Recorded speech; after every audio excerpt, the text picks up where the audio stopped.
Hello everyone, I am Dr. Asma Naqi, an obstetrician and gynecologist based in the UK and the academic director at BeMRCOG. BeMRCOG is the brand name of courses for MRCOG exam that I founded in 2011, and it was right after I passed my MRCOG exam. Initially, it started as home-based tuition, and later it took a more formal state of a website. I called it BeMRCOG because the name was self-explanatory. And since then, BeMRCOG has been pioneering a range of modalities. For example, this was the first module-based complete online course with audiovisual tutorials and with a range of activities like brainstorming, progress tracking, reading history, question bank with timers, etc. More importantly, I started the first mentoring service for the IMGs in 2011 because I felt that there was no support for them whatsoever. So I began the needs assessment meetings and the personalized learning plan services. Just a year after that, I ran my first online workshop, and that was long before the COVID era. With mentoring, I think comes huge responsibility. What if you discover that your mentee is at risk of serious mental health problems, for example, stress or anxiety, or simply burnout? So it became inevitable to have counseling services and resilience support on board. As far as I know, to date, these kind of support services are not offered by any other courses. And academically, other than a range of innovative online courses and workshops, I have also developed the first audiobook for MRCOG Part 3, which has 120 most important scenarios. The audiobook has gained so much popularity, and my students very lovingly call it my masterpiece. Since it was formed, BeMRCOG has not only helped thousands of MRCOG aspirants to pass their exams, but it has improved their overall well-being through the groundbreaking work that we have done in support and motivation. When I count my achievements, the most profound ones are actually the innumerable messages of gratitude and love that I received from my students. However, for the sake of records and logistics, some of our major achievements since 2011 are a number of awards. So it began by my nomination as the Best Asian Female Educator in 2014. In 2016, my courses became CPD accredited, and we are maintaining the CPD standards ever since. Annually, the courses go through rigorous CPD assessment, and in fact, in 2022, we have been nominated for CPD awards. In 2021, we won the award of Best Online Medical Education Program, and at the time of making of this presentation, we have been nominated for 3 further awards this year: the Educator of the Year 2022, the Best CPD Courses, and the UK Enterprise Award. This is the trophy of our Education and Training Award in 2021. So, how did this all start?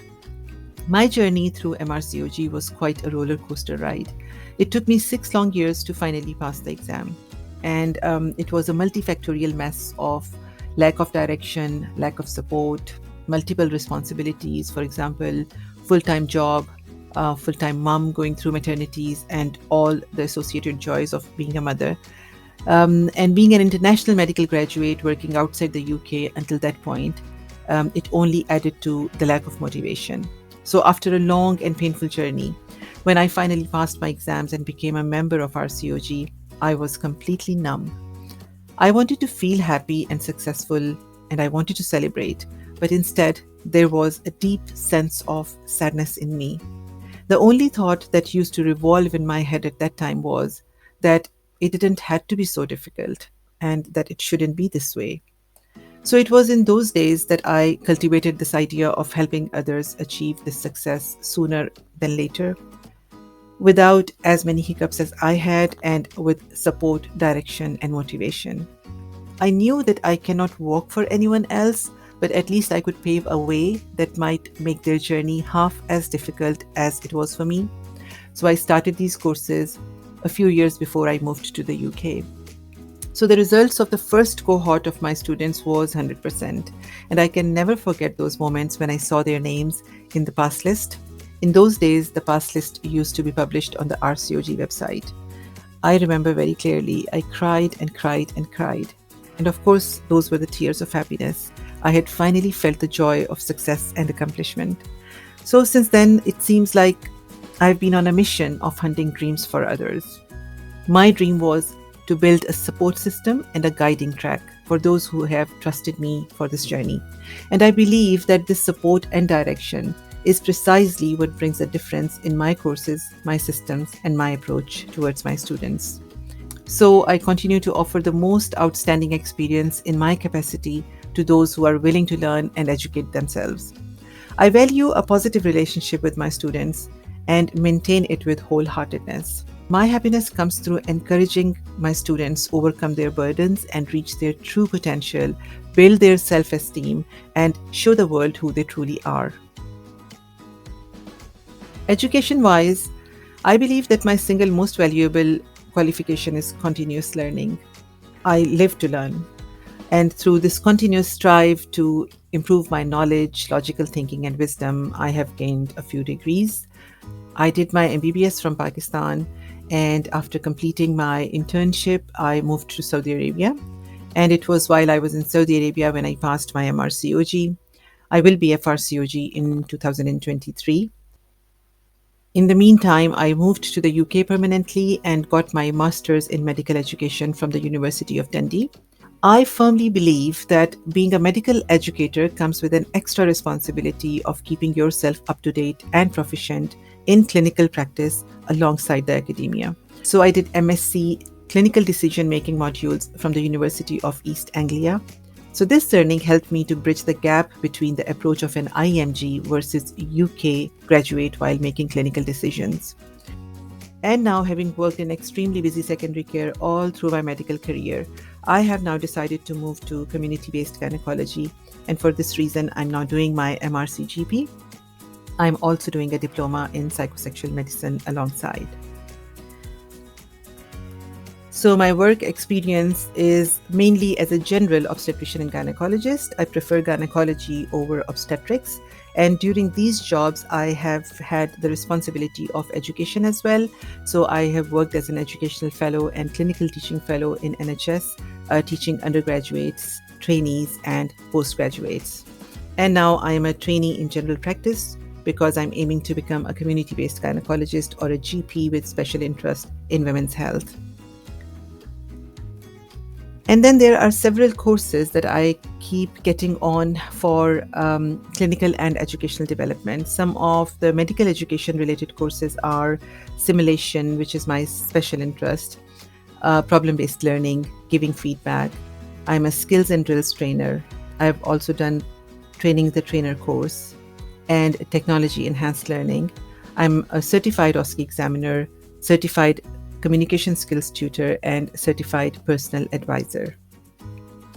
Some of my skills related to medical education may be of interest for you. I believe that I'm very good at simplifying concepts. I have developed several curriculums other than all the courses curriculum at BeMRCOG. So I've developed communication skills teaching curriculum and the problem-based learning, the PBL curriculum at one of the universities in the UK. I enjoy making workshop designs, and I've developed some extremely successful online and on-site workshops. Other than this, I've developed several models and templates that have benefited a lot of students. You will come across some of these in my courses at BeMRCOG. Simulation-based teaching is my specialty in medical education, and I have done a research on high-fidelity simulation that has been presented in a couple of international conferences. And I believe that my most valuable skill is connecting with my students at a human level. Now, some personal facts, the human side of me. I'm a blessed mom of 2 adorable kids. I'm a wife who believes that the quickest route to a man's heart is through his stomach. And I do receive compliments on my cooking, so I would like to believe that I'm a good cook. If I were not a doctor, I think that I would have either been a psychotherapist or a spiritual healer. My hobbies are too many: gardening, hiking, photography, painting, sketching, but I enjoy walking the most. This is the picture from my hiking to the Mount Snowdon, which is the highest peak in England and Wales, which is 1,085 meters above the sea level. This is an image of one of my paintings that went for an international contest. These are some of the pencil sketches that I've made at some point in time. And these are the pictures of my garden. I do each and everything in my garden myself, all the manual work, everything myself, and I feel very proud of it. It's very, very therapeutic. So that's all about me. Below this presentation, I will add a link to the testimonials where you can find hundreds of reviews. It gives me immense pleasure to imagine that I have been a small part of the success stories of these beautiful, happy faces. Have a look at them and decide yourself whether I have been able to live up to my mission, goals, and values. Thank you for watching.